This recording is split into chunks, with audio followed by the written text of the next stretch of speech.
Welcome back to the DIY Creative Podcast. With me, I am Aben Crawford. To my friends, other people know me as Senator Jaiz. This is episode 30, and we have a great guest today.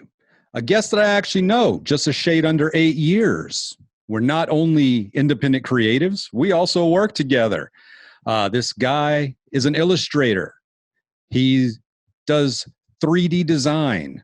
He works with dome systems. He's actually got some music out too. A saxophone player there. So with no further ado, I give you Eric Silent K. Knisley. Hey, everybody. Hey, Aben. Thanks very much for having me on your show. I really appreciate it. Look forward to get the chance to talk a little bit about creativity, maybe about some of the things that I do, and maybe we could talk about some of the work we've done together too in the time that we've been at the Science Museum. That's all on the table plus everything else. And let me just start this off. I mean, you are multidisciplinarian, and you are a saxophone player, and I've listened to some of your music that you've done. But you are the first guest on this show that's not a pure musician. So congratulations for breaking the mold. I call it the DIY creative, but I just tend to seem to draw more musicians into the fold here. So you're breaking the habit here. Outstanding. Well, actually, that might be a good point, a good sort of chance to introduce part of what I wanted to talk about. I was a music major in college for 2 years. That was preceded by, I started playing saxophone as a freshman in high school, really got into it. I hadn't been all that interested in music. I mean, I liked listening to music, but I wasn't that into playing, and I didn't think that I had much of a bent that way. I've always been into drawing, but as I started learning more and more about music and playing more and more, and really getting into the performance part of it, I started to really enjoy playing music. And after 4 years of playing in high school, where I had done fairly well, I'm from a tiny little town in the mountains of North Carolina, but I still almost made the Southeast Regional Honors Band my senior year in high school. I'd been playing for 4 years at that point. I was competing against people who'd been playing for 9 and 10 years. So I'm happy with that. I came in 9th out of 10. That means 9th best in the state. Fantastic. I'll take it. I went on to be a music major at a small liberal arts college in the mountains called Mars Hill College, where my father taught. And I continued, I suppose I should fill in your viewers. I've always been a cartoonist. I've always done drawing and painting and animation. I've always been into the visual arts ever since I was a little kid. And I continued to do that as well. And at the start of my senior year, I began to become aware of this kind of feeling of pressure, especially when I was in music courses, especially courses like music theory, which are really intellectually demanding. They may not be the most fun, but it's really important to understand that stuff if you want to do music effectively. And I started finding it very, very hard to stay focused on this demanding subject. And I found myself doing more and more drawing. Drawing started to eat into practice time. What I eventually came to realize is that I don't have the chops to be a standout musician and a standout graphics person. I don't have it. I know a few people who do. I've never been able to do it. And for me, it's always kind of been all or nothing for what I do. And so that's when I made the decision there in my sophomore year to stop being a music major and to shift back into doing graphics, which at that point meant cartooning, animation, illustration, all that kind of stuff. Now, music has remained a very important part of my life. I listen to music all the time. I've tried to stay current with music, and I've composed some tunes that I use in some of my animation work, which your viewers can see on YouTube. Just look for my name, Eric Knisley, or just Knisley. There can't be that many. And you can see some of the animation that I've done that includes some of my own music as soundtracks. The sort of the concepts around music have more or less direct applications to other things I do. Like when you're doing animation, you want to build rhythms of movement, the same way that you do lyrically or tonally in music. And of course, music is a very emotional medium. So you can use music to help kind of guide your viewers to what it is you want them to experience on a piece of animation or whatever it might be. And you really got to give it up to music for that. I mean, I have seen, a few paintings over the years that really, really, really got me cranked up or upset or excited or whatever like that. But, I mean, music can make you go out and march in the streets. It can make you get up and fight. It can make you dance. It can make you want to fuck. It can do all kinds of things. And graphics don't have quite that impact, at least for most people, right? Yeah. So, sorry, yeah. Oh, well, I'm just saying, it's sort of like, I actually get what you're saying, but then you talk about images not necessarily having that same impact. But for me, it kind of does, because I can look at an image and then suddenly I get a soundtrack to the image idea in my head, which, some is the basis of some of my music. So it kind of does go both ways. I get that. Sure. Maybe I have thought about this, and maybe it's like, for me, a piece of graphic artwork or animation or whatever, there's always some part of my brain that is analyzing, not feeling, analyzing, looking at it. If I'm looking at a movie, right, I may find myself thinking, okay, how did they do that? How did they get that effect? And how could I do that if I wanted to do it? Rather than putting in the emotional investment into the story. See what I mean? Yeah.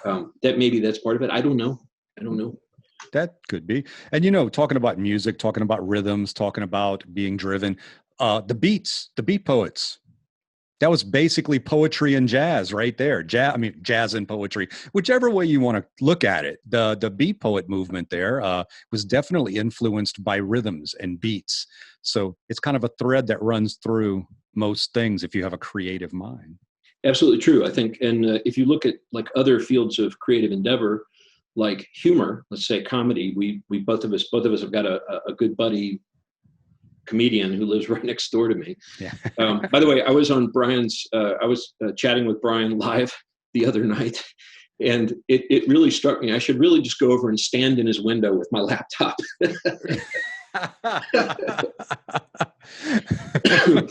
Anyway, that would make a good visual image right there. Speaking of visual images. Well, it's strange times, right? I mean, Brian is my next door neighbor and my friend.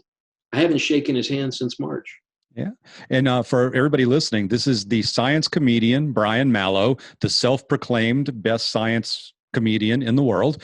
And we have yet to find another, so he wins. And so definitely check out Brian Malow too, as we're talking about him. Anyway, to go back to rhythm in comedy, and this is true for either live comedy, like on stage, a stand-up routine, or a bit in a movie, or a funny comic strip. Nancy is a great example of this. What you do is you set up a rhythm. You do it once, right? So that it introduces it. You do it a second time so that now the audience is familiar with it. They're like, oh yeah, that just happened. It happened again. But then on the third part, you do something different. So the first two parts of the joke, right, they create tension, and the punchline breaks the tension. So this is the like the rhythmic setup for a joke. Ready? Okay, here's a joke.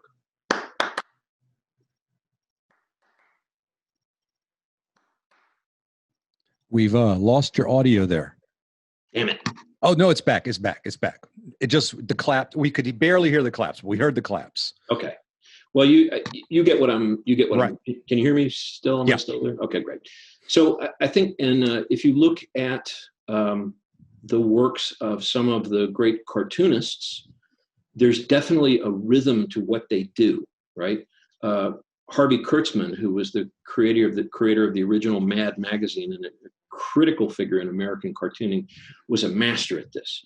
He could do an entire page where it follows this natural rhythmic flow. And then when he would introduce a new dramatic element, it was almost like being slapped in the face. When you talk about effective pictures, definitely. Yeah. Now, I'm going to kind of do a bit of a shift here, because I want you to expound on something, because you do it rather eloquently, and it's an idea that I also hold dear. I wouldn't be where I am right now if I didn't hold true to this ideal, and that is work and practice trump talent. Big time. big time. I have been tutoring kids in cartooning for 30 years, I guess. Some of my kids have gone on to have careers in art. Some of them don't. I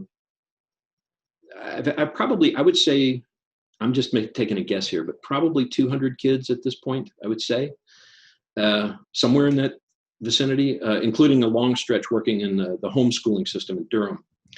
And the kids that I have the most heart for and the most respect for, of course, they're all great, are not the ones who have a lot of native, just kind of inbuilt capacity or inbuilt ability, talent, as they say, because they don't have to work as hard. I mean, I was born with a certain amount of ability just built into me. So when I started drawing when I was a little kid, I could always draw better than everybody else just because it just came as a free gift. I mean, it's like good looks in a young person. It's just like this free gratis thing that gets handed out to some people and not to others. So I think that what that did to me, and I've also seen with other kids as well, is that it gives you the idea that you don't have to work as hard, that you can be successful without putting in the work. And sooner or later, what will happen to these kids, what happened to me, is you run into somebody who's been working while you've been coasting. And that person's going to be able to do the job better than you because they understand things like how to apply themselves, how to focus on a project, how to plan a project, how to accomplish one step at a time until you finish whatever it is that you're working on.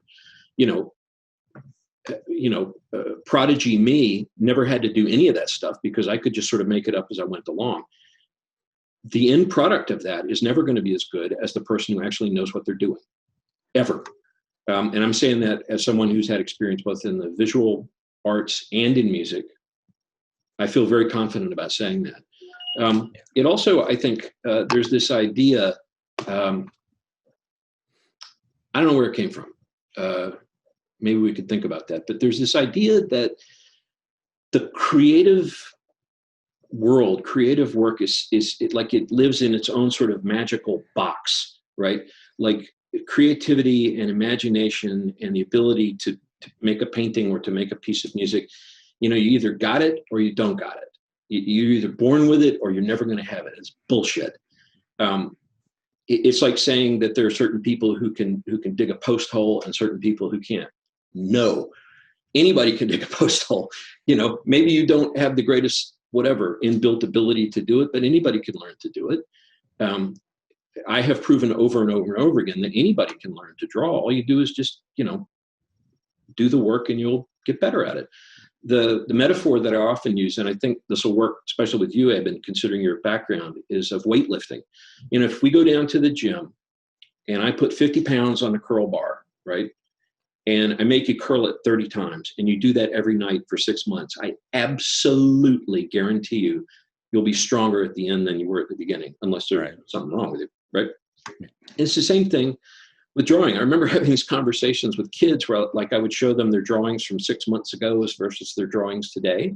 And they'd be like, oh, wow, that looks a lot better. And I'd be like, yeah, you did the work. This is the payoff. You do the work, you get the payoff. That's how that works. So I certainly think it applies to more things than just the creative world. But again, people seem to think that like the ability to draw or the ability to make music is just something that just happens somehow. Yeah. And frankly, not only does that make procedural problems because people have a wrong idea in their head, but it's, I think you'll understand what I mean. It's a little bit insulting. Yes. Like I've had people say, I'll be sitting and working in a sketchbook somewhere out in public and somebody will, look over my shoulder or whatever and say, oh, my favorite one is people will say, did you draw that? While I'm sitting. I commissioned it from that guy over there and he brought it over here. So Did you draw that? But people will say things like, oh, that's really good. Okay, thank you. Or, I wish that I could draw. Well, you can. Anybody can do it. People say, oh, I could never do that. I'd be like, my answer to that is, well, it took me about 25 years working an average of, I would say 8 hours a day to reach this level of ability. So if you're willing to put in that work, then you could achieve this level of ability too. There's nothing special about me. I'm maybe a little more persistent. That's about it. And So, yeah. on that, it's just a thought hit my brain. It's like I want to go down a little bit on the differences between music and the visual arts and all that. It just struck me. One of the differences is, and this is kind of flippant, but Eric is always drawing. If you're in Eric's area and he's not actively doing something else with his hands, he's liable to have his pad out drawing. Yeah. He's always going. Oh, we're definitely going to hit on those, by the way. Now, as a musician, I can't always make music because that would aggravate people. So, okay, that's a win for the visual artists. But this is something I'm curious about, being that I'm not a visual artist that's out there trying to make a living as a visual artist. You can say that streaming is killing music. And I used to do that back in the day. And now I realize it's just another opportunity for me to get out there and learn how to do the work to exploit it or to make it benefit me. That's a big change that's come across on me in the last 4 years. And I've made inroads on that. Once I stopped feeling sorry that I only made this little bit of a micro penny per whatever, and started realizing, well, it's my job to go out and find enough people to listen to that or to listen to this or to do this, that, and the other to make this a career for me.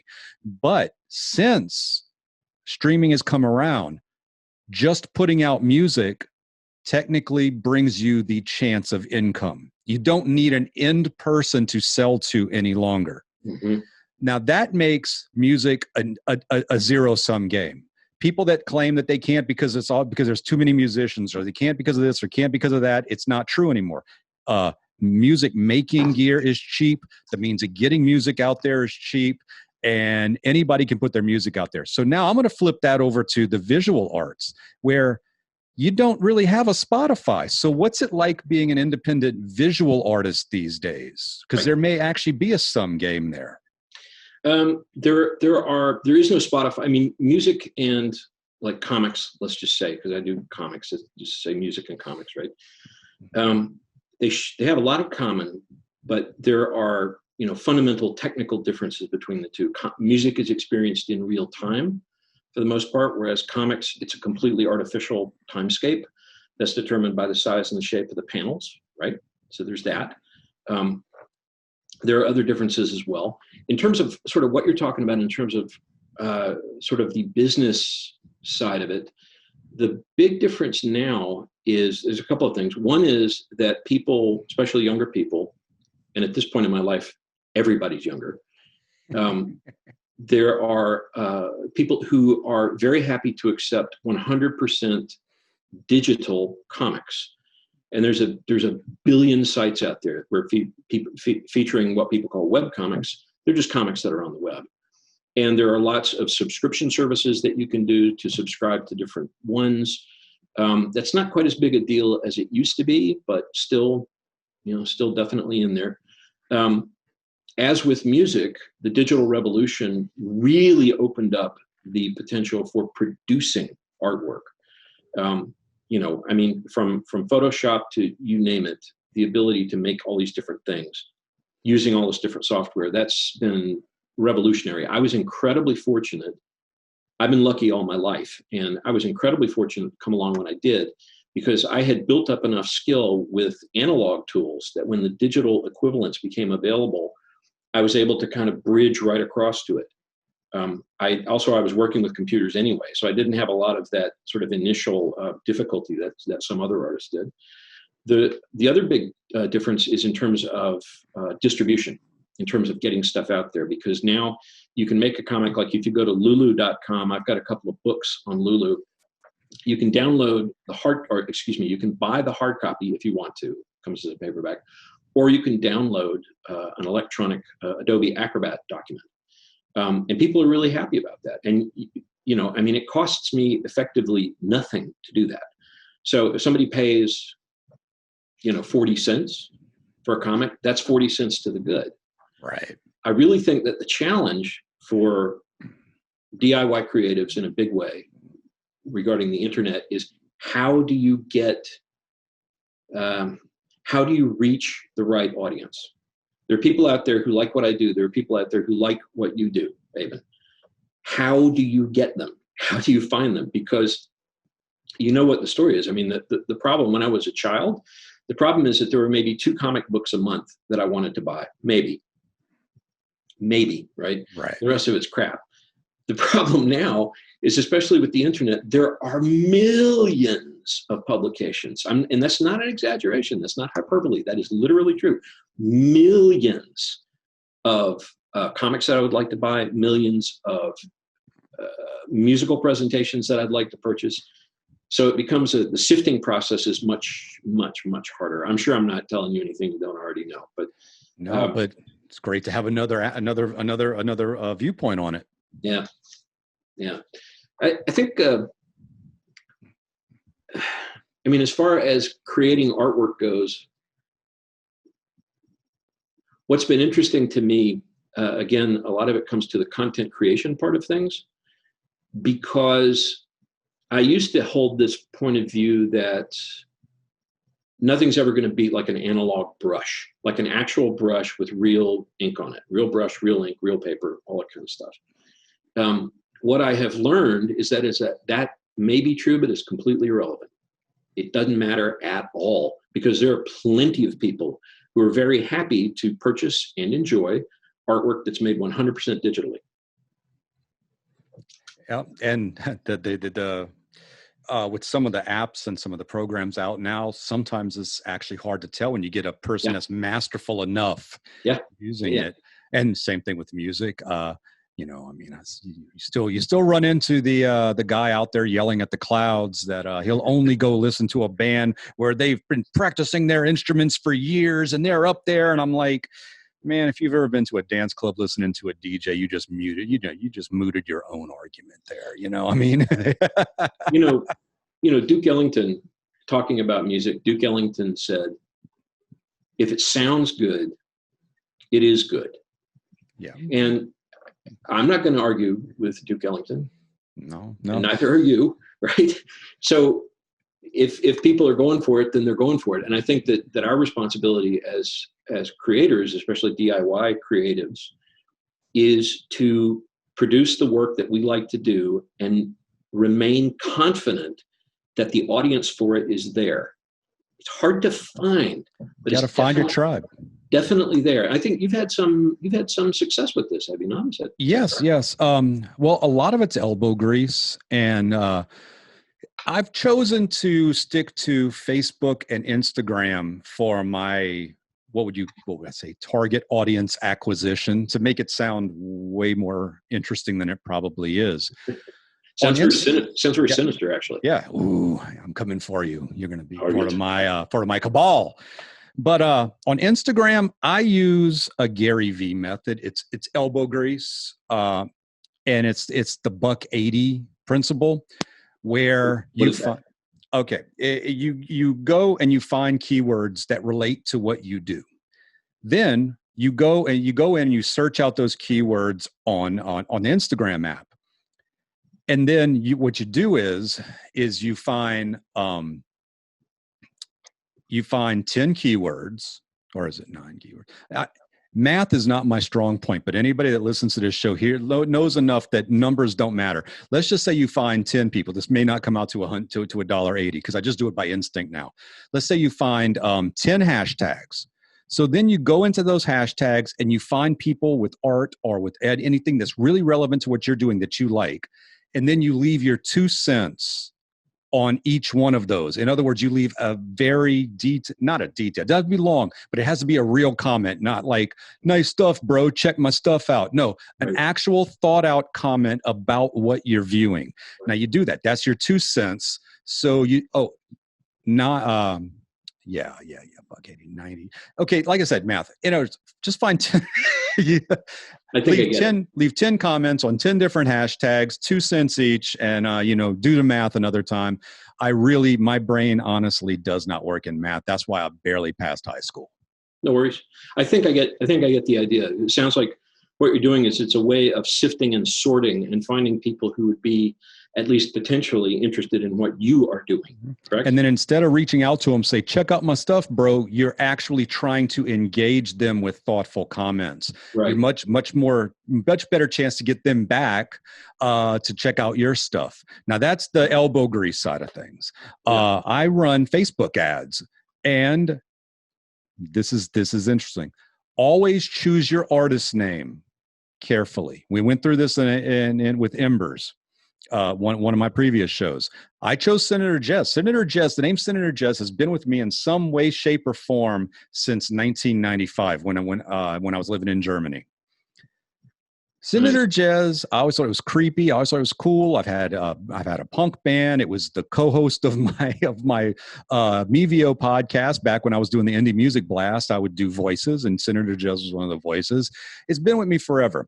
But when I go to run a Facebook ad, I put the ad in and then it gets denied. I check out the denial, and it's because I'm not vetted to comment on political or current events. There's a vetting process there on Facebook where if you're going to talk politics or certain current events, they have to vet that you are a source of information. So then at that point, I go in and I send them a rebuttal saying, I am actually not making any commentary on any kind of social or political issues. I'm a musician. Senator Jaiz is my music name. There's not even any words in my music. It's instrumental. And they unblock me and my ad goes out. I can't run ads right now, though, because they have lowered the level of humans that are actually doing that second vetting. So I get busted by the algorithm, and then I'm not assured that I'm going to get past the human now because there's fewer of them because of the coronavirus. Right. So I'm actually taking a moratorium on doing Facebook ads until this is kind of cleared up a little bit. It may actually be now that was way toward the beginning when everybody, Facebook was locking down and things, but my artist name was actually a little more problematic. So is it the word senator that's causing the problem? It's the word senator. Oh, wow. That automatically gets flagged by the algorithm as commenting on public or social issues. So I guess donkey buttocks is not really what I want to go with. That's what I'm hearing. You know what? You never know, so you could try. Well, that's a really good insight. I knew that you knew more about this than I did, and it's really interesting to hear about. The only issue, just as a side note, the only issue that I've ever run into online is that by a bizarre coincidence, I happen to share a last name, and my last name for your viewers is spelled Knisley, Knisley. I happen to share that name with a successful alternative cartoonist named Lucy Knisley, who lives in Chicago and whose work, by the way, is excellent. I don't just say that because we have the same, we're not related or anything, it's just a coincidence. But you have to understand, like the pool of alternative artists is like that big. So the idea that there would be two people with this weird name in that little pool sometimes confuses people. I've had people ask me, are you related to Lucy? Do you know her? Are you her? Which I'm not. Are you her? Yeah, which I'm definitely not. But yeah, that is intriguing, man, to hear about. It sounds like you kind of gamed the system, if you will. Yeah?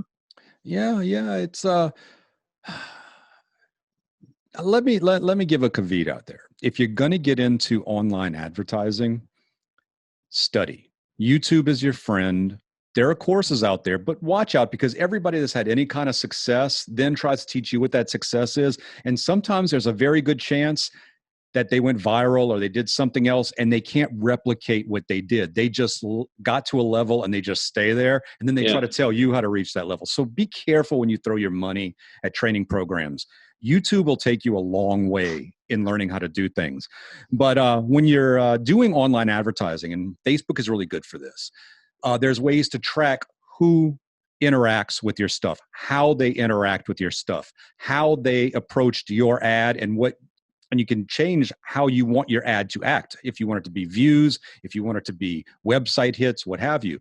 And Facebook has a thing called a pixel, and Google has their own version of I don't know what it's called with Google, but Facebook has what they call a pixel, and you can put that pixel on a landing site on your web page or whatever, and it gives even more information back to Facebook, which means the next time you run an ad, you can retarget the same people that interacted before because they've already shown interest, and thus you can start drilling down. Another thing when you're doing online advertising is use keywords, find niches, drill your niche down as much as you want. You don't want to hit 50 million people with your ad, or potential 50 million people. You want to hit the smallest number of people that are into the most niche aspect of what you're doing, because that's where your tribe lives. Yeah. You don't want to waste money. I have found that to be true with these things. Aha. Is that reversed on your screen, or are you? No, I see it fine. Busy town. Cool. Can we talk about this for a minute? Yes. Cool. So this is, you were talking about using effective buzzwords and whatnot. This is what's called an exquisite corpse. And when I started attaching that hashtag to this in all of its various incarnations, suddenly the number of views started going up, the number of returns started going up, and my sales started going up as well. This is a weird object. For your viewers who don't know, an exquisite corpse, you can look it up, is a collaborative piece of art that's done in such a way that neither person knows what the other person is working on. And this might be interesting. So let's see here.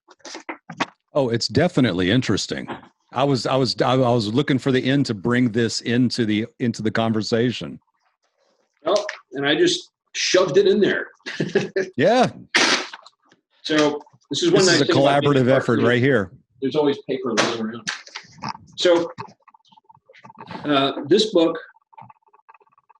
is a collaboration between myself and 4 other artists. I'm sort of the editor, or I don't know what you call it. I'm in charge of this. So the way this started off, the name of it is Busy Town, and that serves as the cue for the work that we did for it. I wanted it to be something that was very, very thick and very, very dense, but also followed the rules of the Exquisite Corpse, which work like this. I started this one. I hope you can see that okay. Yeah, it's coming through. Great. So I started drawing here, and I drew all the way across here, all the stuff that you see, over to approximately there. Right?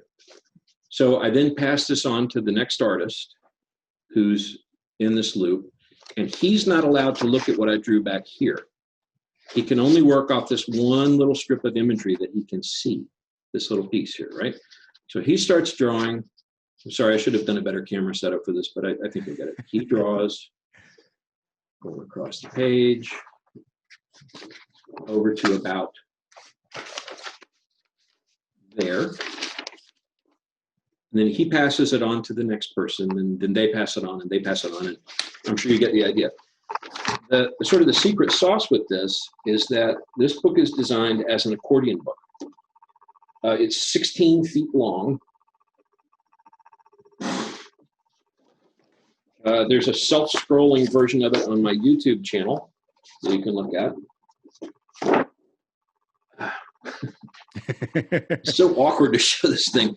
But if you look at it, you can see there are several different styles of artwork. And what's interesting is as you go from one section to the next, you can see that stylistic alteration, the stylistic change. And I have now decided that this is the worst possible way to present this particular product. Some of the double parade spreads look really good. Well, Eric, could you pull up your YouTube video and do a screen share with us? Let's try it. Yeah. See, man, this is how independent artists work. We just go. Sounds good to me. And then we make it work in the end. Okay, here we go.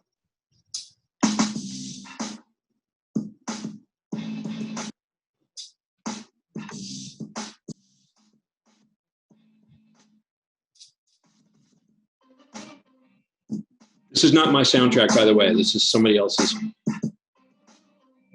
Can you hear me? Yeah, yep. Great. Coming through. Cool.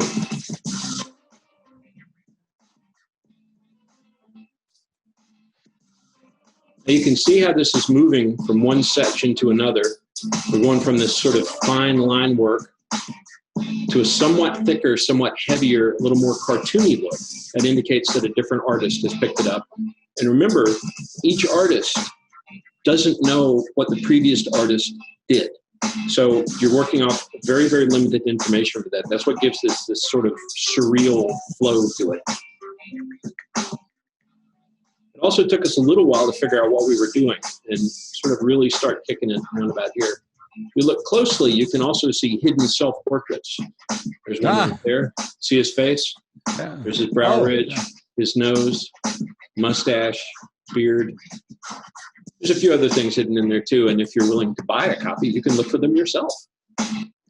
And we will have links to all of your internet areas, stores, information, everything in the show notes. Here's a note for people who are watching this. We stuck to an isometric grid, meaning that it's a perspectiveless drawing. So that allows us to keep a very consistent look in terms of the space. The spatial field is very much the same from one artist to the next because they're all working on the same diagonal grid. So even when there are otherwise somewhat jarring transitions from one area to the next, you can see that angle stays the same. Those are two characters that I worked on many years ago. Right there, it's Mickey Death and the rabbit.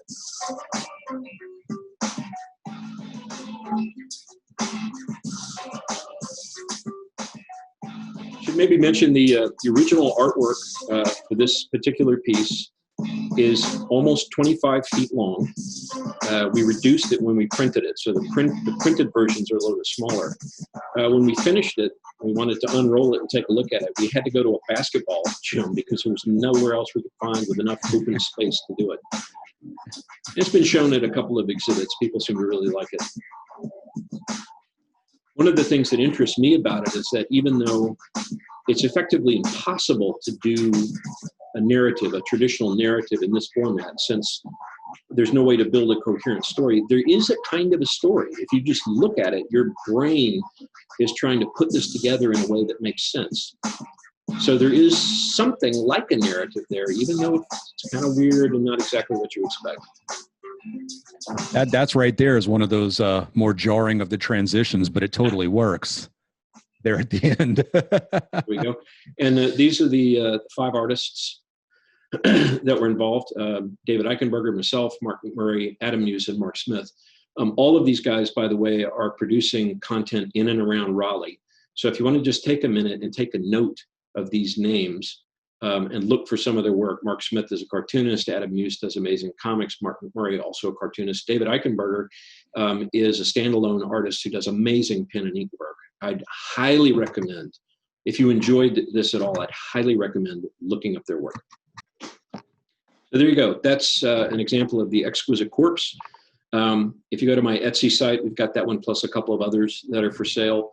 And if it ever becomes possible to do pop-up markets again, I'll be out at the pop-up market selling these things. I'd actually built a decent little business going to these weekend markets until you know what happened.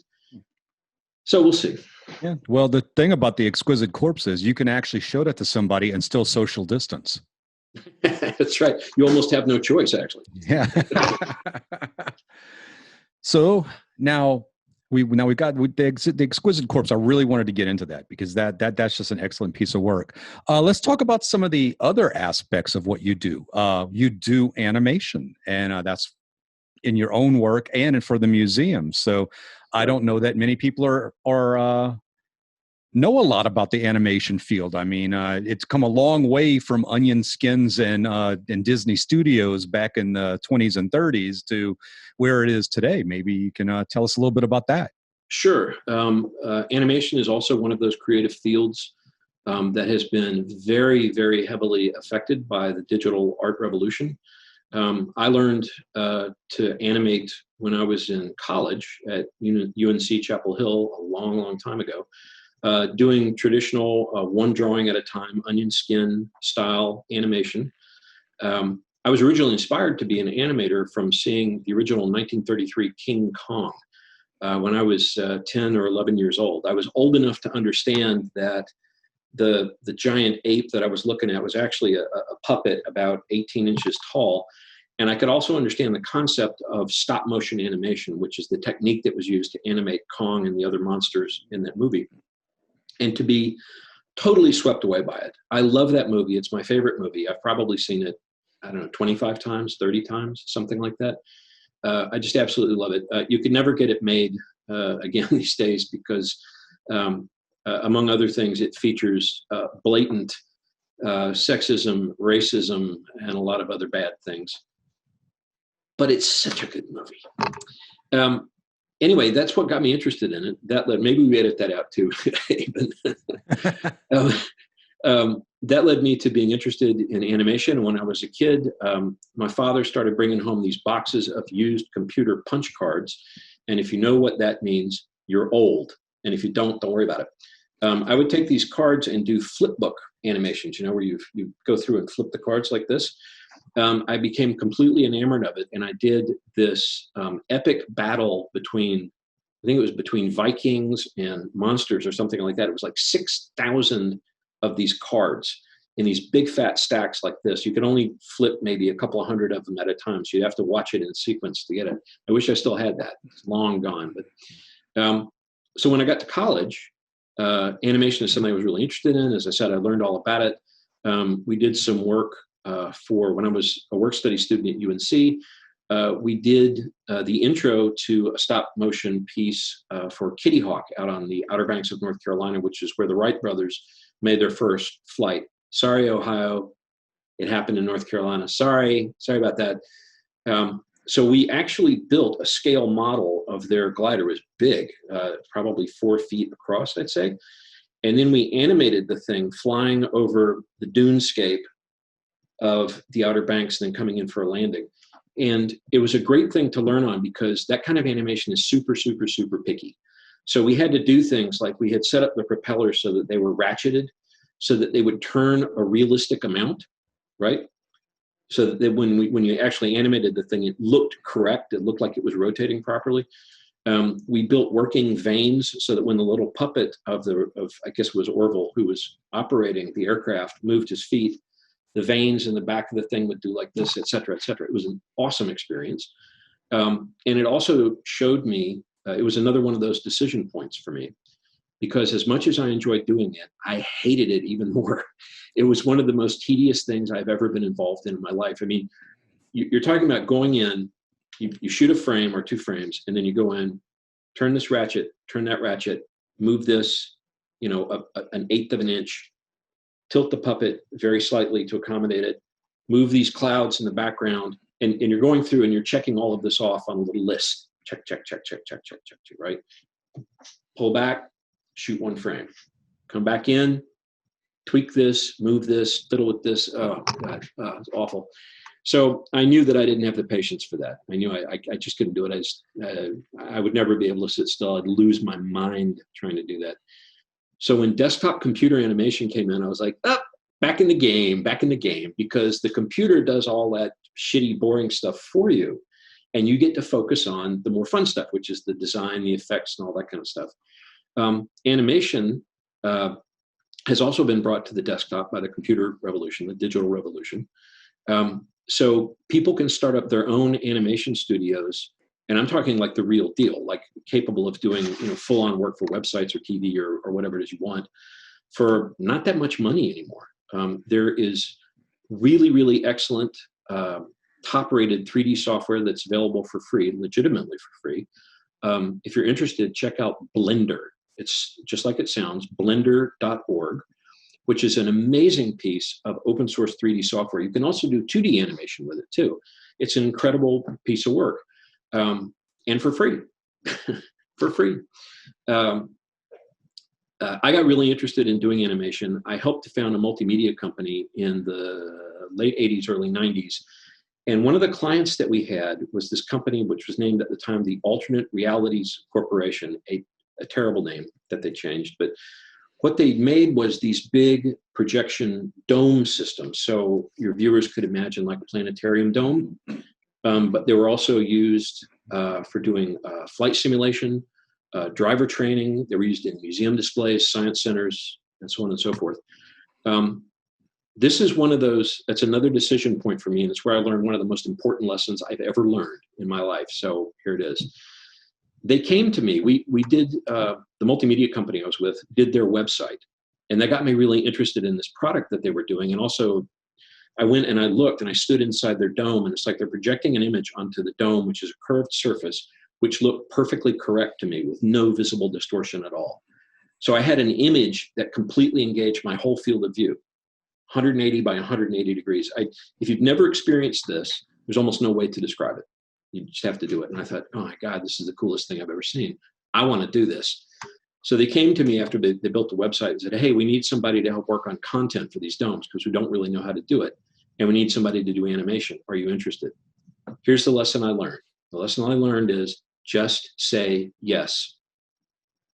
Just say yes. When these opportunities come to you, and they will, just say yes.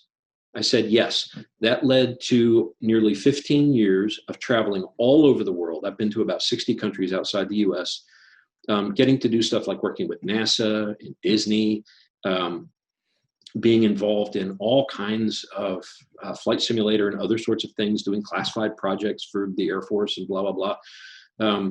As well as doing things like watching the sun come up over the Taj Mahal, which if you've never done it, you should. Helping to set things up at the Museum of World Religions in Taipei, Taiwan. It was just one adventure after the other. And it's all because I just said yes. So just do that. Trust me, you're a smart person. You're perfectly capable of doing these things. Just do it. Don't worry about it. Do it. After all of that, that company crashed and burned in the early aughts. And we were hoping it was going to be one of those, .com success stories where we get that go-go money and everybody would come out rich. Didn't work out that way. I don't care. It was an adventure. It was an adventure like I never, ever thought that I would have ever. And I'm so grateful that I had it. I'm so grateful. It changed my life. Well, people that are completely driven by their version of success and money are always so much more dull than people that value experience over that money. So experience trumps most things if you have that mindset, Unless, of course, we're talking about a lot of money. Yeah. But then, hopefully you use that money then to get experience. Absolutely. Unlike certain people. Well, so I did that. Then I moved to England to help start up another dome company. I lived in England for 3 years. Again, I spent the majority of that time on the road. I was all over the continent. I was back and forth to India quite a few times working on a classified project down there.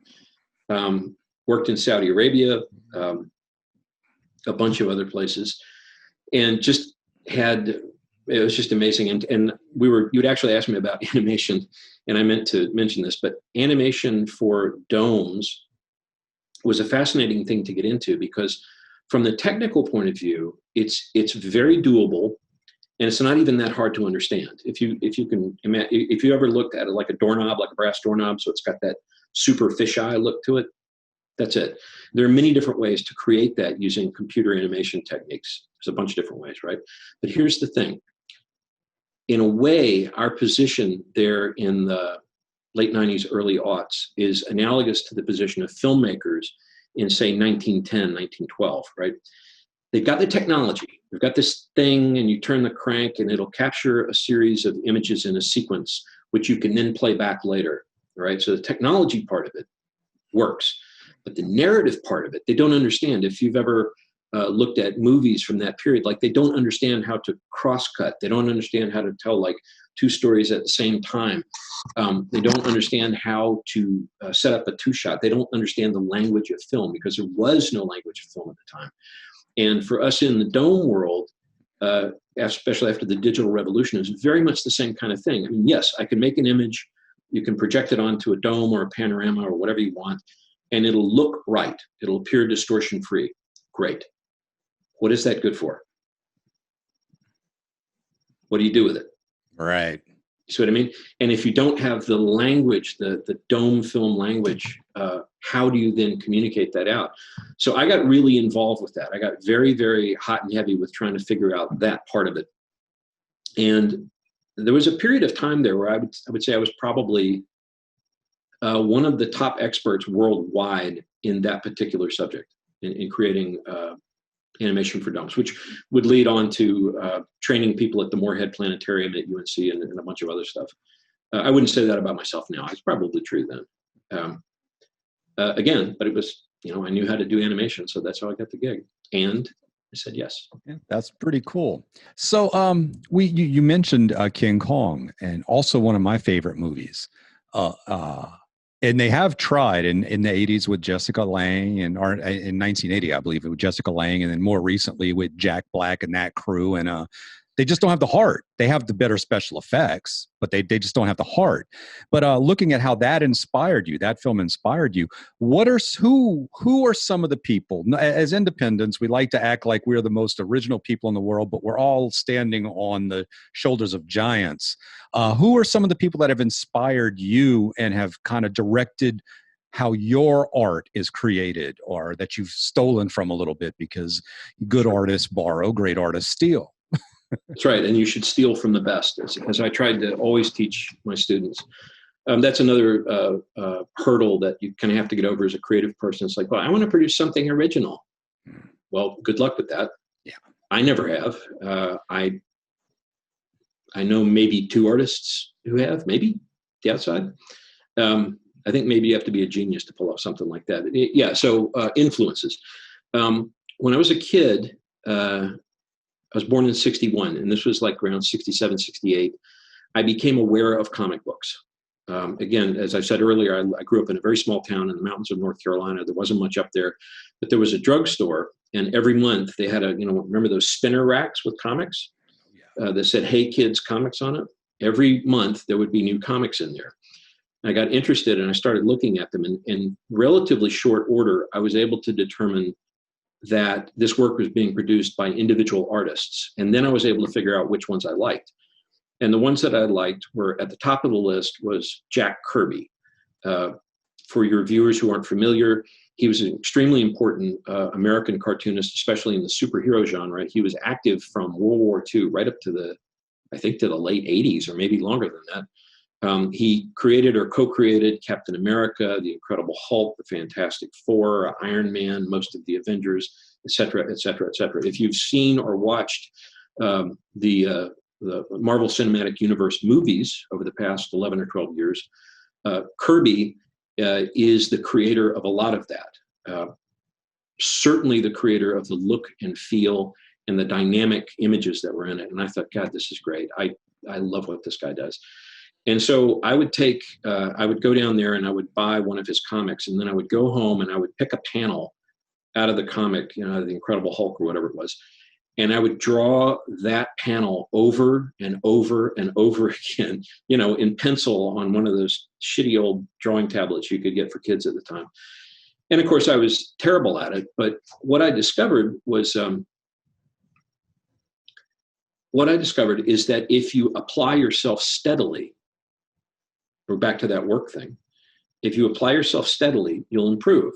And I saved all my examples. So, 6 months or 7 months down the road, I could look at what I'd done back then that didn't look too good, and I could compare it to what I'd done today, which looked not great, but it was better than the first stuff. So that's improvement. So Kirby was extremely important. A cat named Steve Ditko, who created Doctor Strange and is the original artist for Spider-Man. And a fascinating character. He passed not too long ago. Really interesting, very strange kind of a dude. And then there's this whole galaxy of these other artists that I became interested in or learned about as a result of getting into comics. But for me, Kirby was kind of like the wellspring. There's so much power in his cartooning. It is so dynamic, and it just kind of grabs you. It's perfect for superhero comics. Perfect for it.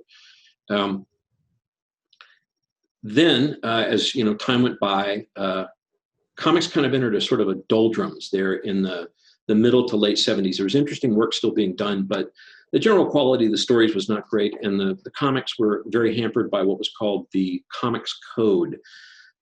which is basically a gun leveled at the collective head of all the comics creators. It's like the what do they call it? The motion picture. What is it? The MPAA? MPAA, yeah. Motion Picture Association of America. Correct. It's the body that determines what rating a movie gets. And with the Comics Code of America, the Comics Code, there were very restrictive rules on what you could show and what you couldn't show. And I'm sure your viewers already know what that is. There's a lot of stuff of violence, sexual imagery, et cetera, et cetera, et cetera. Which of course meant that all the kind of the classic sources for conflict and storytelling couldn't do those. That began to change in the mid and late 70s as other things, punk rock was happening. There were other things that were going on politically. There's Watergate, there's Vietnam, there's a whole lot happening. Disco starts to happen, et cetera, et cetera. And in the early 80s, there was this explosion of new comics. A lot of them were put out by a company called Fantagraphics, which is in Seattle. But one of their flagship comics was a comic called Love and Rockets, and I believe they were around before the band. I think don't quote me on that, but I think that's right. Love and Rockets started out to be a kind of a science fiction-y story. It was created by three brothers, Los Hermanos Hernandez, and then after the initial science fiction turn, it took this really hard left turn, and it became two of the brothers split off to do their own thing. So one guy was doing The Adventures of Maggie the Mechanic, and it's her kind of mundane life with boyfriends and breakups and girlfriends and drama and, things like, trying to get her driver's license renewed and things like that. Those kinds of stories worked really well with the Hernandez brothers doing it, and it relates back to something that I should have mentioned earlier, which is the underground comics explosion in the 1960s and the early 1970s. Which, if you don't know about it, it was very big and very important. That's where a lot of this initial underground stuff started to happen.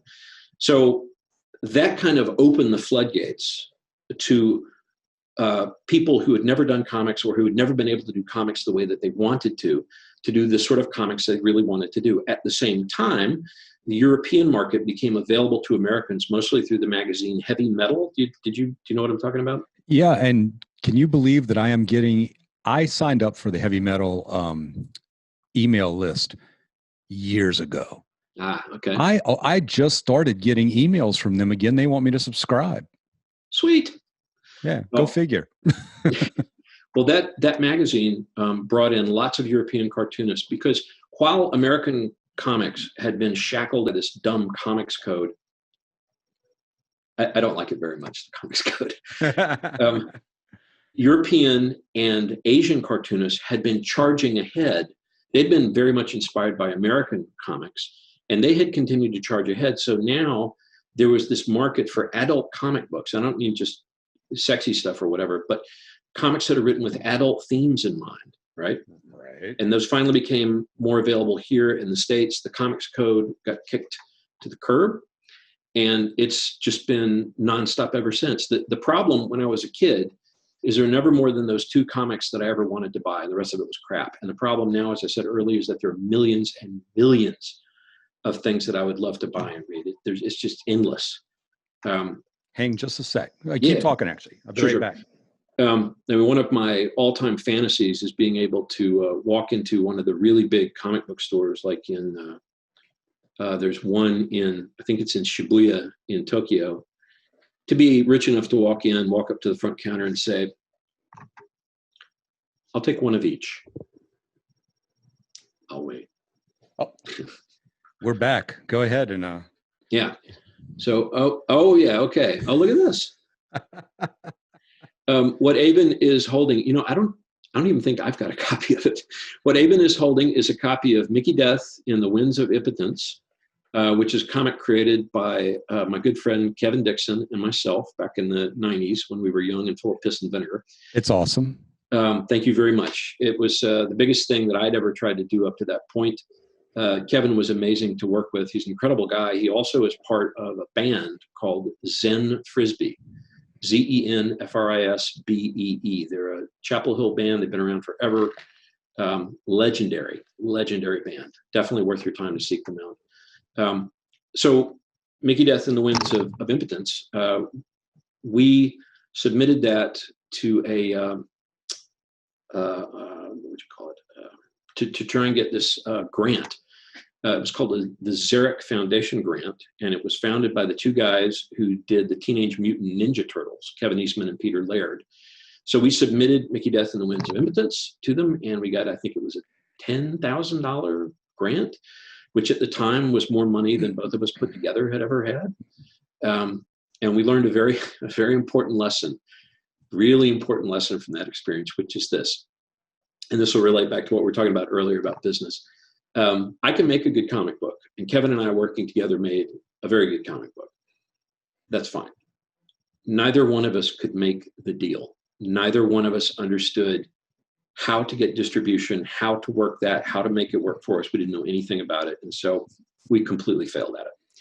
So the lesson there for people who are trying to do independent creative stuff, DIY creatives, is it's great to have your creative skills, but per Aben's talking earlier about how to handle ads and all this kind of stuff, you need to understand that side of it as well. Otherwise, you'll wind up like a million other people sitting in a basement making wonderful artwork and amazing music and doing incredible dancing, and no one will know.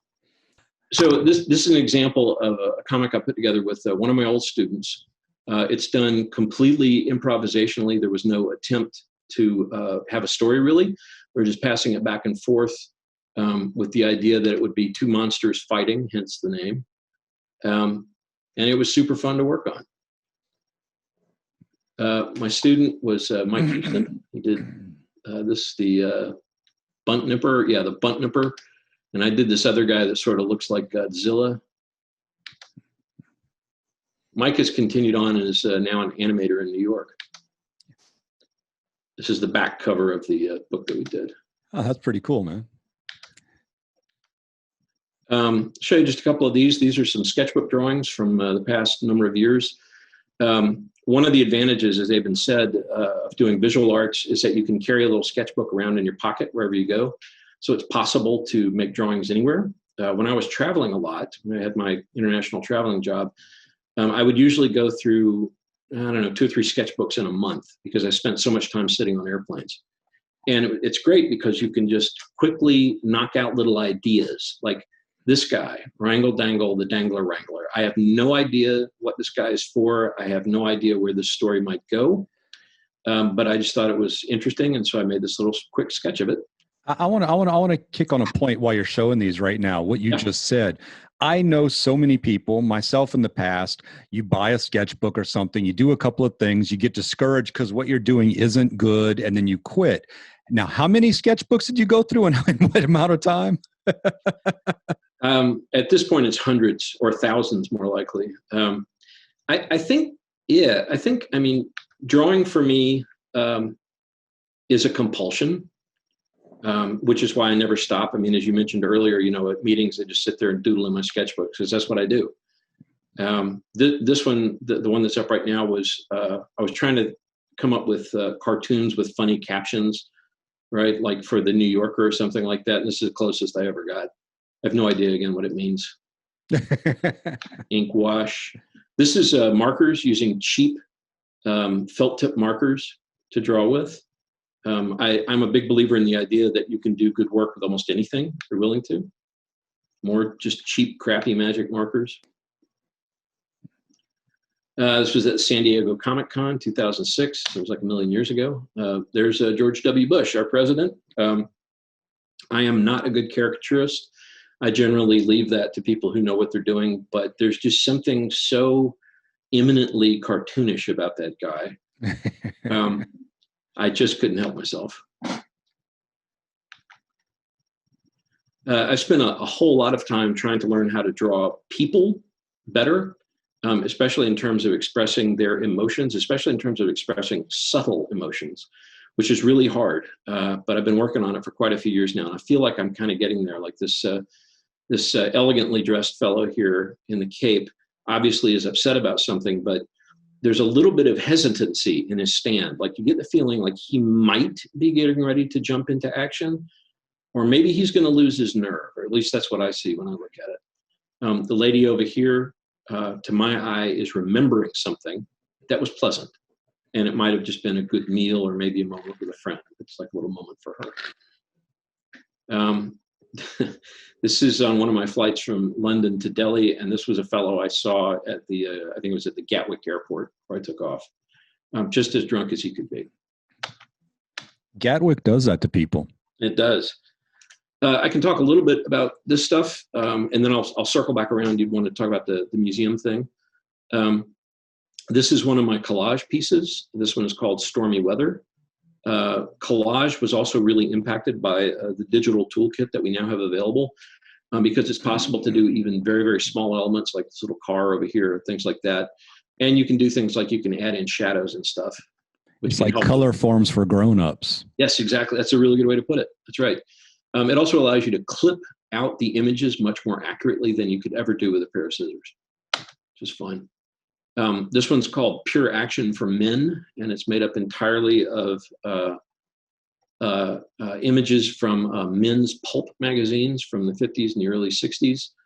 I think the Photoshop file for this is like 280 layers deep or something like that.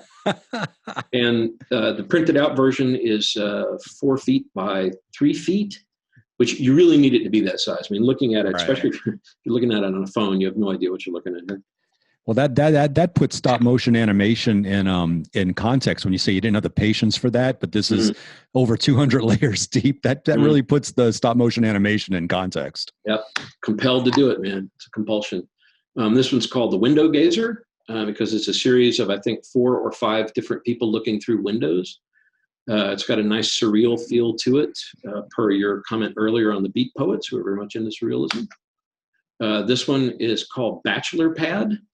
The idea here is, I remember seeing these ads, you probably saw them, ads for, to be like, what sort of man reads Playboy, right? Right. And it would always be some cool dude who would have some, beautiful, sexy girlfriend, and would be typically smoking some kind of upmarket cigar and drinking some expensive booze. And I always thought that was just crap. I mean, it was just a way to get you to buy their magazine, straight up manipulation. I didn't like it. So I thought, how can I make fun of that? And I thought, well, let's make it more to the point that it becomes like this nightmare, right? I mean, imagine if you came home and this is what you saw. Yeah. That may be why there's workaholics. Maybe so. This is another example of collage. And the reason I like this one is because there are only, 5 elements in the whole thing. The 2 heads, the 2 bodies, and the background. That's it. That's all there is to it. But by pulling in these heads from other pieces of artwork and making them too large, it gives it this kind of uneasy feeling to it, right? You definitely get the feeling like something is going on here, and maybe it's not good, but you don't know exactly what it is. And again, that's a sort of classic surrealist trope. Yeah. The guy is pulled off the front of a men's action magazine, and in the original, he is covered by blood-sucking leeches. That's what he's trying to get rid of. I removed all those from my collage. This is part of a series of collages that I did that are called Ladybirds, for obvious reasons. I had finished up working on Busy Town. That's the Exquisite Corpse that we looked at earlier. That thing took 1.5 years to complete, and I was just utterly exhausted at the end of it. So I wanted to keep doing creative stuff. This might be something that we could talk about, Eben, is pacing. Well, I kind of want to talk about this, man, because you really missed an opportunity here. You could have put a naked guy right there and then called it Ladybird Johnson. Not a bad idea. If I use that, I'll be sure to credit you. But yeah, pacing, right? So at the end of Busy Town, I was really tired. My batteries were drained. I had put everything that I had into that piece. But I wanted to keep doing creative work. And so I came up with this idea for the ladybirds, which would be bird-headed women. Bird-headed women have a long provenance in surrealist art and literature. If your viewers are interested, you can look up Max Ernst, E-R-N-S-T, Max Ernst, who's a very important surrealist writer and artist who did an entire woodcut novel, which I think is called A Month of a month of sadness or something like that. But it features bird-headed women. So that was the idea here. Plus, none of these collages have more than maybe 4 or 5 elements, so I could do them quickly, and I didn't have to, come up with all that energy. That's one of my favorites right there. The background was an ad for a woman's perfume, and then I added in this chicken head, and then I turned it upside down. In the original, it was the other way, but I flipped the whole thing over, and I think it works a lot better this way. Another one of the ladybirds. These backgrounds are period-appropriate backgrounds from mid-century, which is where most of the imagery comes from. Another one. This is, and this one I'd started to experimenting with adding other elements in, like this upside-down blue car. It's present, it's in the image, so you think, okay, it means something. What does it mean? I don't know either, but it's interesting to look at. This is one of my favorites right here. I love this one. I love it. I like the tie. Yeah. Tie, and yeah, he's got a little glow in the dark girly tie. And there's just something about, I don't know, the hardest thing about doing these collages, the ladybird collages, is getting the angle of the head right. You got to get the angle of the head just right so that it conveys the kind of emotion that you want. And with this one, I tilted those heads back and forth a lot before I got it where I wanted it to be. One more of these. Betty Page. Yeah. She does kind of look like Betty Page. And then we're back around to where these come. Oh, all right. So, before we get into what you've done with the art museum and stuff, let me just ask you one more thing. Since we kind of got into this on influences, where do people like Crumb fit into your worldview? Sure, I discovered Robert Crumb, who's the most important American underground cartoonist. There have been some movies made about him, and biographies, documentaries, that kind of thing. If you're watching this podcast, you're very likely familiar with his work already. He kind of broke the mold for cartoonists in the 1960s because he started doing comics about stuff that was completely verboten. And part of that meant sex and drugs and rock and roll. But part of it meant very mundane, ordinary kind of things that would just happen to you. His idea was that real life has its own built-in drama. And if you can capture that in the form of a comic, that's a good comic. That was a revolutionary idea at the time. So I discovered Crumb about the same time that I discovered the other underground cartoonists, which are Spain, Robert Williams, Kim Deitch. There's a bunch of them, I'm sure I'm forgetting, Trina Robbins, et cetera, et cetera. All those guys kind of got me used to the idea that you could do comics about anything. Comics didn't just have to be superhero stories. They didn't have to just be moral fables. They didn't have to just be whatever. They could be anything that you wanted them to be, which again was a completely revolutionary idea. Crumb himself, I actually saw him speak once at Duke University many, many years ago. I don't know if you know this, but he is a huge fan of American roots music, really old blues, like the really, really earliest recorded stuff. Did you know about this? No, this is actually new to me, and it's highly interesting to me. Yeah. He's a musician himself. He plays a variety of stringed instruments. He likes playing old, kind of jazzy, bluegrassy stuff. Has been in a couple of different bands over the years, and plays, I think, mostly to entertain himself. Anyway, he was at Duke to talk about roots music. He wasn't there to talk about the comics at all. He wanted to talk about this other stuff. And I got to tell you, Aben, it was a really fascinating experience, because once he was a little awkward when he first came out. I think he's just kind of awkward anyway, maybe a little bit. He was a little bit awkward, but once he warmed to the subject, it was awesome. It was very obvious that he loved the subject matter. He knew a hell of a lot about it. It seemed like dozens and dozens of artists right at his fingertips. He could bring up examples of people he was talking about. He could talk about specific releases of specific records. He knew dates, names, places, everything. It was obvious that he cared a lot about it. And it was just really, it's been a long time ago now, so I don't remember if he actually performed, but I do believe that there were some recordings that he played. And at the end of it, he seemed just much more relaxed and much more into it. it was great. And then they had a Q&A session, and I think they got 2 questions in, and some hippie bozo stood up and asked him, is there ever going to be a Mr. Natural movie? Mr. Natural is the name of one of Crumb's characters. And I can see this as clearly as if it happened yesterday. Crumb reached up, took off his hat, put his fingers up like this, and went, and that was it. We lost him at that point. He retreated back away. And that connection that had been there, and the sort of the energy that was there, was gone, because the friggin' hippie couldn't keep his mouth shut. And that's coming from a man with hair like this. Yeah. So one of the reasons I wanted to talk about things you've done, like the drink and draw, and what the drawing events that you do at the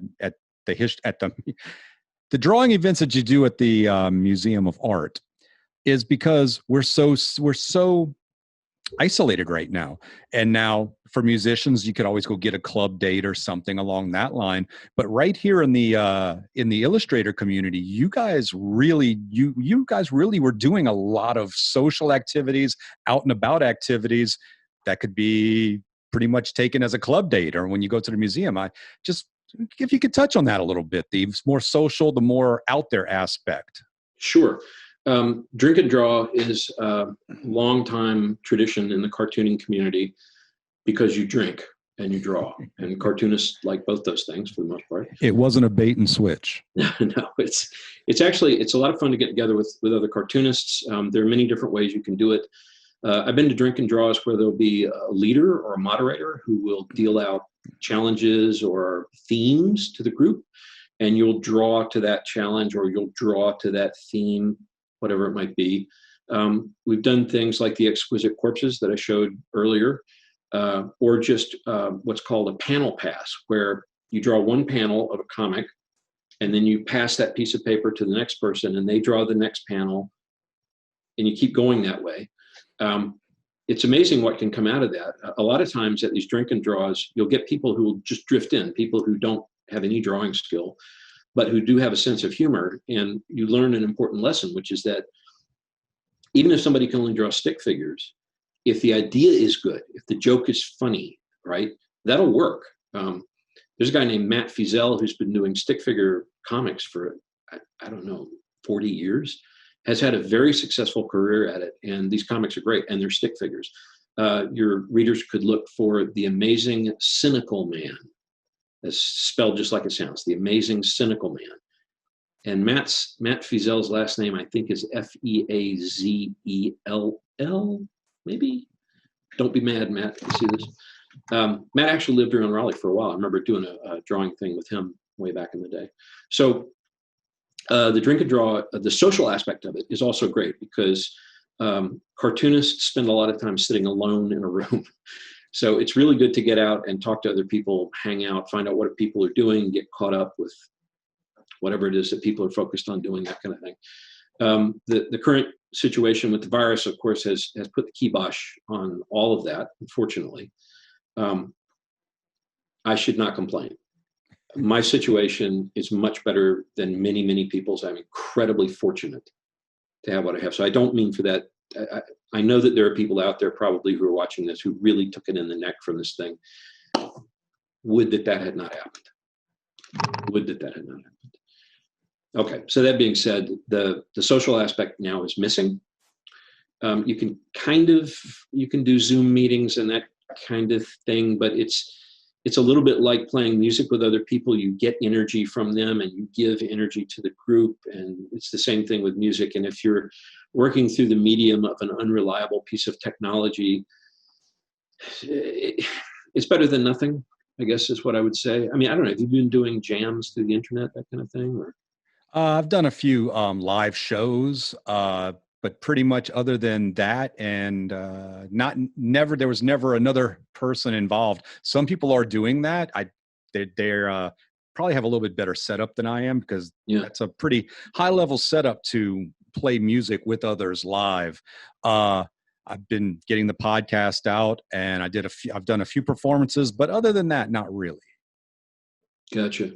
Yeah, I think it's difficult. I mean, I could see doing things like maybe do a socially distanced drink and draw, right? Or maybe you could meet in a public space, like in a park or something like that, and you sit the appropriate distance from the other people and perhaps make drawings of the park or something like that. I think that might be a good option to explore. It is challenging. No doubt it is challenging. You'd asked about the museum stuff. The main thing that I've done at the museum, and that's the North Carolina Museum of Art, one of our sister organizations. It's a great museum. If you're in Raleigh, go there. Definitely worth your time.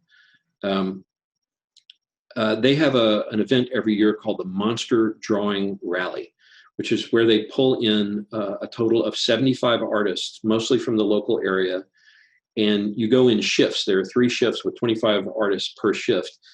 There are people coming into the museum. It's a ticketed event. So people are coming in, they're watching you draw. You get to talk to people. You can usually interact with people. People have questions about what you're doing or whatever. You can talk about all that. And then all of the artwork, all the drawings are then sold in a little event like in the next room. So you can see a piece of artwork being made and you can then go and purchase it. And all the proceeds go to benefit the museum. It's a very successful event. And it has very reliably pulled in some of the very best of the local artists and me. The range of styles and range of abilities is amazing. It's one of the best things about it is you get to go and see what people have been doing. And a lot of times it's people that I don't know, that I've never heard of, who will be doing something where you go, oh, whoa, you know?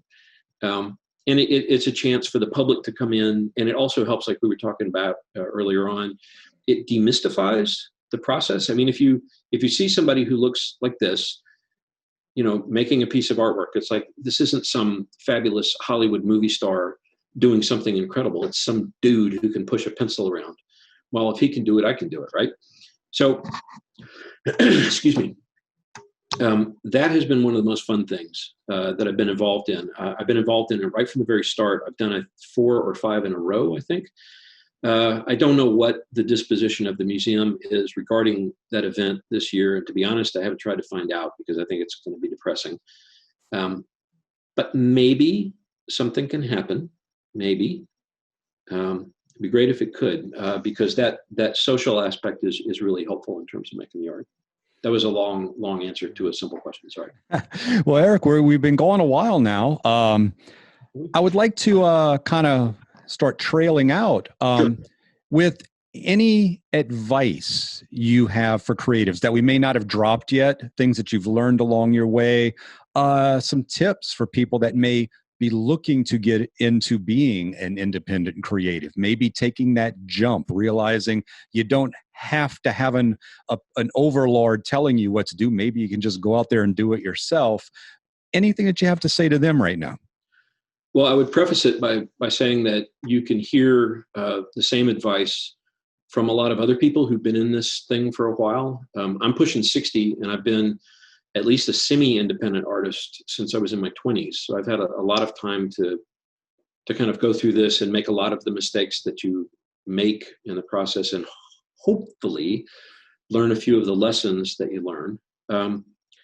I would repeat 1 or 2 things that I said earlier, which is that if you're in school, take some business courses, or go and run a business or work in a business or something, but make sure that you understand how a business works, because that is what you're going to be doing. So you need to understand things like profit and loss statements. You need to understand tax structure, all that kind of stuff. It's very tedious and it's boring as hell, but if you're serious about this, then you need to be serious about that as well. I'll say it one more time, just say yes. At some point in your life, and hopefully more than one point, opportunities are going to come across your desk. Just say yes, just do it. Whatever it is, do it. You won't be sorry. And if you are sorry, those make the best stories a few years down the road. Don't worry about it, just do it. You're a smart person, you're capable. When I had the opportunity to go abroad and live abroad, I was trepidatious about it at first. And then I thought, total idiots do this every day and are perfectly successful at it. And I'm not a total idiot, so I can probably do this. And it worked out fine. Yeah, well, people that never fail have the worst stories, because as they're telling them, all of us that have gone through life and have our bumps and bruises, we start to literally hate them as they speak. Well, and you start wondering too, like, okay, is the reason that you never fail because you never tried? I mean, you can't fail if you don't try, right? Or is this the Instagram story version of your tale where you only put in the good parts? Right. As far as other advice, this is more for graphic artists, and it may apply also to music. I don't know. You would know better than I would. Your style is your product. I am not the world's greatest artist. There are plenty of people in this world who can draw better than I can, right? But I do have certain things that I can do really well, and that's my style. So my style is my product. That's what I'm selling. That's what you are selling, right? Let's say maybe that you want to do fashion illustration. There are lots of people who do fashion illustration. So you need to find something that you can be really good at and then lean into that hard, because that will give you something that'll set you apart from all of the other people who are doing what you're doing, and all the other people who are doing what you're doing better than you are doing it. Sorry, you're gonna notice that will happen. Yeah, absolutely. Actually, you talk about music, and exactly the same thing. This is something that I really try to drum out there, is that I say there's no such thing as bad art. In my case, I say music usually, but there's no such thing as bad art. There's only stuff you don't like. And there's other people that may not like it. You can't go out to make something for the masses and be interesting. You have to do something that's in your heart, that you believe in, and then you got to put in the hard work to go find your tribe, because there are people out there that have the same heart like you. You've just got to find them. It's not going to be like, for me with music, it's not going to be the Christina Aguilera crowd or the Taylor Swift crowd. I got to go find people that like what I do. You know, anybody can be vanilla and draw a big-eared mouse. Not Eric Knisley. Yeah, not everybody can do that. It's true. You know, so I definitely, I guess, advice-wise, what you said, I would actually repeat and emphasize what you just said, which is that do what you really love to do. Now, that is some trite and hackneyed advice, but I swear to God, it's true. I've worked on a few big money projects over the years, mostly animation stuff. Back in the early days of 3D, where you could make one of those flying TV logos that look like they're made out of plexiglass. Remember those? Yes. You know what I'm talking about? You could make a buttload of money on those things if you knew what you were doing. But oh my God, it was tedious. It was boring. And when it was done, I just wanted to take a shower. as they say, my favorite part is when they gave me my money. Yeah. So if you really want to get the best work out of yourself, or if you're working with someone else out of that other person, then you or they need to do what you love. Do what you are compelled to do. Can I tell one more quick little story? I'll make it fast. Robert Williams is one of the underground cartoonists that I mentioned earlier. Very important American underground cartoonist. He also founded the magazine Juxtapose, spelled with an O-Z at the end of it. An important lowbrow, highbrow art magazine. It's been around since forever. I was at the San Diego Comic-Con one year. I was tabling. I was a vendor. And I'd come into the show floor earlier. I'd been in Tokyo the week before, and my sleep schedule was all screwed up. So I came in early, and I look, and there's Robert Williams right over there setting up his table. And I thought, wow, this guy's an important cartoonist. He's a hero of mine. I really like his stuff. I'm going to go say hello. So I went over to say hello. And we just sort of fell into conversation. And I said, Mr. Williams, I love drawing. I love to draw. I love making comics, but it is so hard to make a living at it. It is so difficult. People have so much in terms of expectations, and it's a lot of hard work. And he's sort of nodding like this, right? And after I'd finished whining, he said, "Now you draw every day, don't you?" I said, "Yes." He said, "Every day." I said, "Oh yeah. Absolutely." He said, "If you broke your hand, you would probably tape a pencil to your cast and keep drawing." And I thought, yeah, I probably would, actually. Now that I never thought about it, but yeah, probably. And he pointed at me like this. He goes, "That's a compulsion. You are compelled to draw. You're compelled to make these images. So," he said, "don't worry about this other stuff. You're going to be doing the drawing anyway. You know that you are. Focus on that. Focus on doing the thing that you like doing. That's instead of killing yourself trying to figure out the whys and the wherefores of it, because even if you did, who cares? Just do the work. That was really his message. And I really took that to heart. It took me a while to kind of get my head around it, but once I did, it was like, yep, he's right. And I've proven him right over and over and over again in the years since then. That's my last story. That's awesome. That's a good way to tail out here. So, right on. Eric, if somebody wanted to find you, again, I'm going to put links in the show notes when this show goes live. But if somebody wanted to find you, where are you most active on the internet, or where are the stories you want to tell people located on the internet? The best answer is I'm not there yet. I am working on a website right now, but a good place, if you want to get introduced to my work, a good place to do that is on Instagram, where I am Eric Knisley, ERICKNISLEY, Eric Knisley at Instagram. I'm also on Facebook. I'm on Twitter, but I think I tweeted for the first time in a year today. I don't really use Twitter all that much, but I'm there. So Instagram, Facebook. I have a Tumblr, which I use. Does anybody do Tumblr anymore? It's fallen off since they took the porn off. Ain't it always the way? That's how it always works out. You're like, so that's what we were useful for. That's it. Remind me to tell you about working for Adam and Eve sometime. Oh, definitely. Man, where was that in the beginning of the show? Okay. No. And finally, if you're interested in purchasing the Exquisite Corpses, I have 3 of them for sale. They're in my Etsy store. If you've never been to Etsy, it's etsy.com. And what you want to look for is Knisley Comics. It's all one word, KNISLEYCOMICS, Knisley Comics. And both of those are available there. Dude. And if you want to see some of the other stuff, go to YouTube. I have a playlist with, I think, 16 Exquisite Corpses on it. They're pretty cool, and you might enjoy it. All right. Well, Eric, thank you so much for coming in and letting us into your world as a creative, as a DIY creative, as an illustrator, animator. And I'm not going to go through that whole list again, man, because you do a lot of stuff. If you haven't been listening till now, then, that's on you. That's on you out there, you people. So, Eric, yeah. Thank you so much for inviting me on, Abe, and I really appreciate it. I really enjoy working with you, and I'm looking forward to the next thing that you do.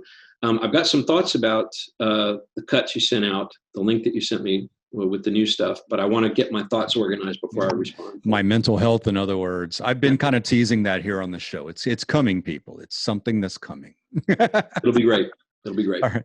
Eric, talk to you next time, man. Thank you so much for showing up. Live long and prosper. Wash your hands, people. Wear your damn face masks. Use your hand sanitizer. Don't get sick. Don't be stupid. And there you have it. Bye.